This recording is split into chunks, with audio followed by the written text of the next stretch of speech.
तुम्ही कोण आहे? सॉरी, PWD ला एक सांगताय महागच आहेत, महाग आहेत.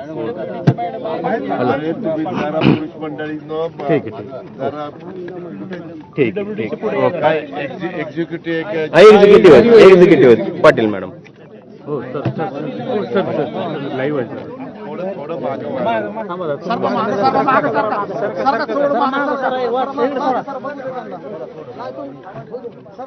मागे सर का तुम्ही जरा पाटील मॅडम तुम्ही सांगा की बाबा इथं ब्रिजचं प्लॅन मागे सर दादा प्रेम हो त्या बाजूला सर किती किलोमीटर बसतात म्हणजे हो जरा मागे 700 मीटर लागेल. अर्धा किलोमीटर थोडंसं जास्त लागेल. ही सरपंच आहे दादा तिथले विनय नवरे. जर साईड बर कितीदा पाऊस असा आला तर आपल्याला त्या ट्रॅक्टर मध्ये जाऊन परत येता येईल.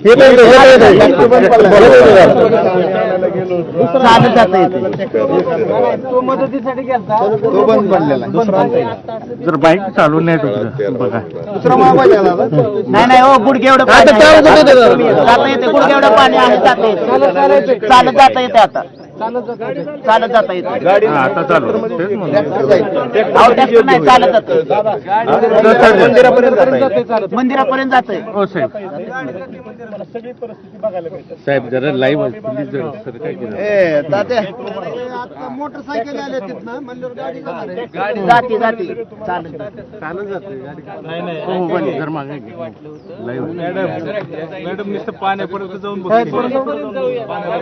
चला चला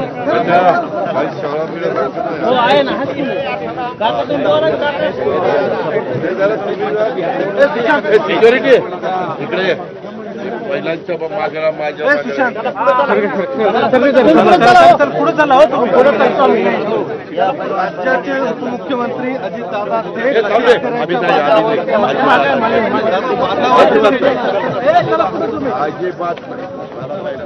चला चला चला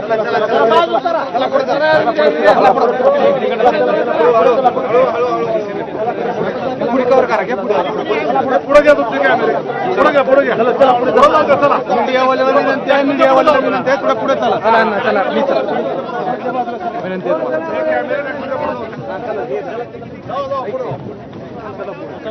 पुढचे की जर बारीक पुढे चला. हा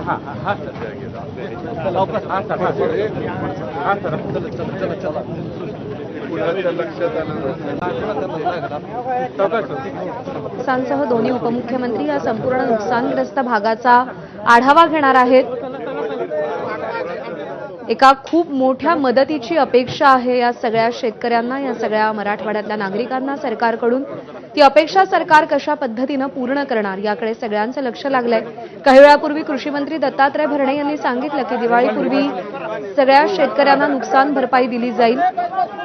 हातचं पीक गेलेलं आहे, त्यामुळे सण सणवार, भवितव्याची चिंता, स्वप्नांचा चिखल या सगळ्या परिस्थितीत सरकार शेतकऱ्यांना कसा मदतीचा हात देणार याकडे सगळ्यांचं. अजित पवार सध्या संगोबामध्ये पोहोचलेले आहेत सोलापूरच्या.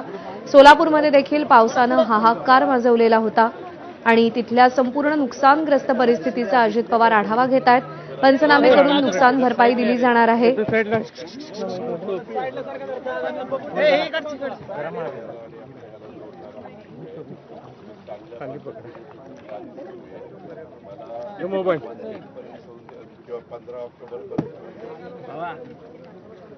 आणि या सगळ्या संदर्भात अपडेट जाणून घेऊयात. आफताब शेख आपले प्रतिनिधी आपल्या सोबत आहेत.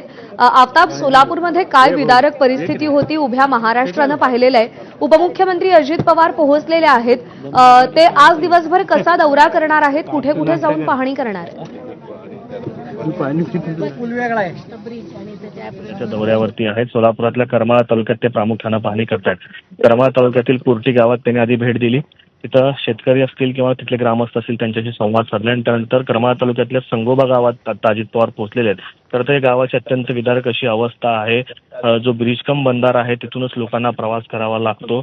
लोकांनी ही परिस्थिती जी आहे आता उपमुख्यमंत्र्यांसमोर बोलून दाखवली आणि त्यानंतर अजित पवारांनी तात्काळ या संदर्भात प्रस्ताव सादर करण्याच्या सूचना ज्या आहेत त्या दिलेल्या आहेत आणि ब्रिजकम बंधाऱ्यावरती पूल करण्याच्या सूचना ज्या आहेत त्या अजित पवारांनी आता प्रस्ताव सादर करण्याच्या सूचना प्रशासकीय अधिकाऱ्यांना दिल्या आहेत. आता ते स्वतः पाण्याची परिस्थिती बघण्यासाठी बंधाऱ्यावरती आलेले आहेत. स्वतः पाण्यात उभं राहून अजित पवार जे आहेत ते या ठिकाणी पाहणी करताना आपल्याला पाहायला मिळत आहेत.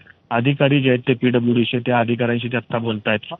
प्रशासकीय सगळे अधिकारी असतील, सोलापूर जिल्ह्यातले अपर जिल्हाधिकारी असतील, निवासी उपजिल्हाधिकारी असतील, PWDचे अधिकारी, इरिगेशन डिपार्टमेंटचे अधिकारी हे सगळे अजित पवारांच्या या दौऱ्यामध्ये सहभागी आहेत आणि त्यांच्याशी संवाद साधून नेमकं काय केलं पाहिजे आणि कशा पद्धतीने उपाययोजना केली पाहिजे अशा पद्धतीची परिस्थिती याच्या आधी कधी उद्भवलेली होती आणि ते उद्भवण्याची कारणं काय याची देखील माहिती जी आहे ते उपमुख्यमंत्री अजित पवार घेताना आपल्याला पाहायला मिळत आहेत. प्रज्ञा, आता संपूर्ण सोलापूरमध्ये किती नुकसान झालंय आणि काय मागण्या आहेत शेतकऱ्यांच्या? प्रज्ञा, सोलापूर जिल्ह्याचं जे आता प्राथमिक अहवाल जिल्हा प्रशासनानं दिलाय त्यानुसार जवळपास 2 लाख हेक्टरवरची शेती जी आहे ती बाधित झाल्याची माहिती आता प्राथमिक अहवालातून समोर येते.